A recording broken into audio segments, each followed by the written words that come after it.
Hi, in this episode of Be Knowledge Share, I'm going to go over a project of a number of COVID cases by country in the world. This is kind of like a starter project. A couple of things to cover will be get data, transform data, create a dashboard, and publish data. I've also included the data source as part of this. That being said, the first part is to get data, so I'm clicking on get data to get data from the source. I've listed the sources at the bottom of this video. It's just searching for the web option because essentially it's going to scrape the information from the web. Power BI is pretty strong in terms of scraping data, structured data as much as it can. It'll go out to that website once you enter the URL, which I'm copying and pasting here. And it is a website called Worldometer, which carries data on population and coronavirus cases across the world. This is the table that I'll be using in order to grab the data. You can see it's a list of countries with a couple of variables.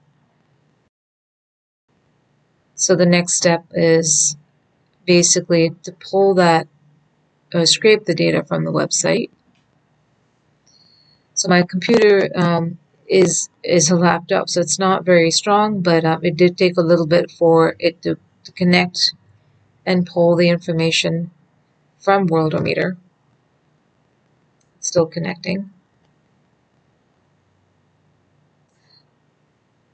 This is a good project to undertake if you're kind of new and trying to dabble your feet into the data analysis world. It gives you a good sense of how the different components in Power BI work together.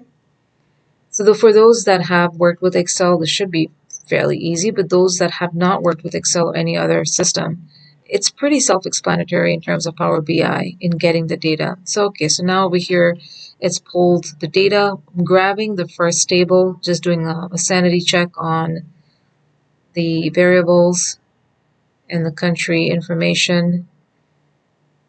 As you noticed, I did pull it from the Worldometer website.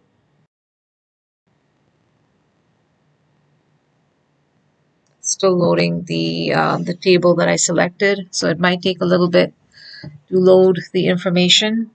So at the very top, it does says there are pending changes in your queries. I did try to click on apply changes. It's probably from a previous project that I was working on. So your computer, if it has a faster processor, it might not take as much time, but my computer is not that fast, so it did take a little bit for that to kick in.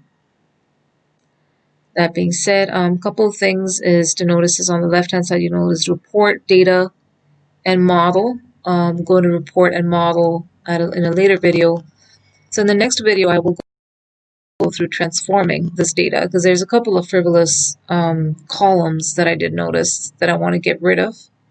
So I'll go through those. Also make sure that the data looks clean and good to go with in order to generate the